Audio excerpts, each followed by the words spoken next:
most of the purchasing. So I have around 35 to 40 horses right now. Okay. In the States. We'll see where we go. All right. Okay. Well, back here at Lingfield, we're still waiting, of course, for our next action as Martin Harley's taken off for a hospital and an ambulance comes back.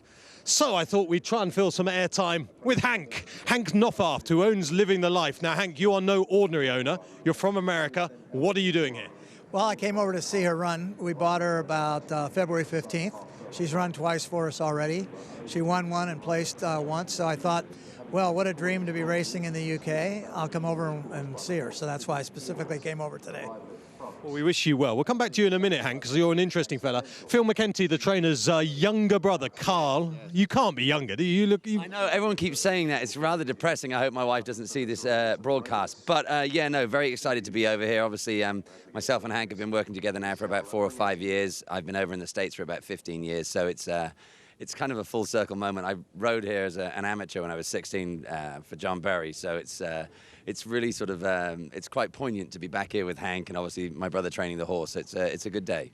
So you've left your gumboots behind, a regular John Berry attire? Yeah, no, quite. Changed slightly. Just joined Derby Down Farm in Lexington, Kentucky. We're over here visiting some farms and doing a little tour with Ted Vought. So we've had a good time over here. It's been a whirlwind tour, but obviously here to support Hank and my brother and the family today and really think we have a good shot. And Hank, this horse is a good horse, Living the Life, but you own other very good horses, particularly Kindle, who we might see in the Breeders' Cup Sprint. That's our goal for the year. We're looking to get her a graded stakes win. She's finished second in 5 graded stakes and has won a couple non-graded stakes. And so that's our primary goal for the year, and then we'd like to have her ready to go for the Breeders' Cup this fall. What's her best surface at the moment? Oh, she's a turf sprinter, right. and we're looking for something less than 6. Nipped her at the wire at 6.5 furlongs. We think she's unbeatable at 5. There are not a lot of short sprints in the U.S. like you find over here, turf sprints, and so we're going to travel to get that kind of a race in.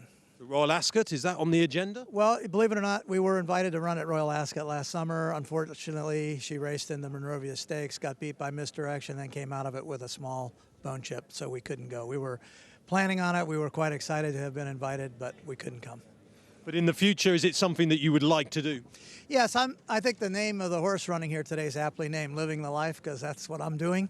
I've had a 39-year love affair with the UK. I came over here 39 years ago as a midshipman in the U.S. Navy. I was going to the U.S. Naval Academy. I went on a foreign exchange cruise that summer, met the Queen, met Prince Philip, met Earl Mountbatten of Burma, and I've been coming back. It's probably my 75th time over here in the UK.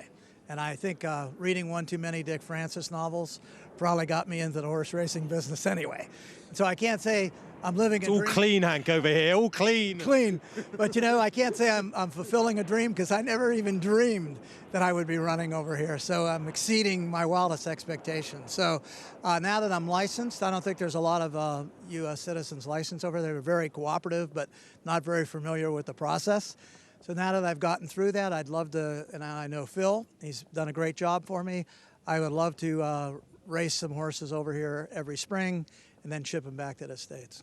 This could be really exciting for both you and Phil as well. And finally, I love these badges. We saw these at the Breeders' Cup when I was over there with the old kitten horses, where they were just handing out badges for them. And I just think in British racing we don't do enough to promote some of the bigger owners. And I think we should have all these owners for all of them. I'd love sort of Sheikh Mohammed colours on badges and things like that. I think it's a really good thing. Well, this was a gift from my wife, so I was very happy with it. She had it crafted by a jeweler, actually. But my business had been a series of internet-related companies. I was an entrepreneur, and so... Hence Kindle, presumably? Yeah, and, you know, we don't do enough branding, social media, and outreach in our industry, so I'm trying to apply some of that, at least to my stable. Hank, living the life. Enjoy today. Thank you very much. Thank you, sir. Cheers, Matt. Yeah. Thanks, Matt. When the stable's chock full of Hank horses, just remember me.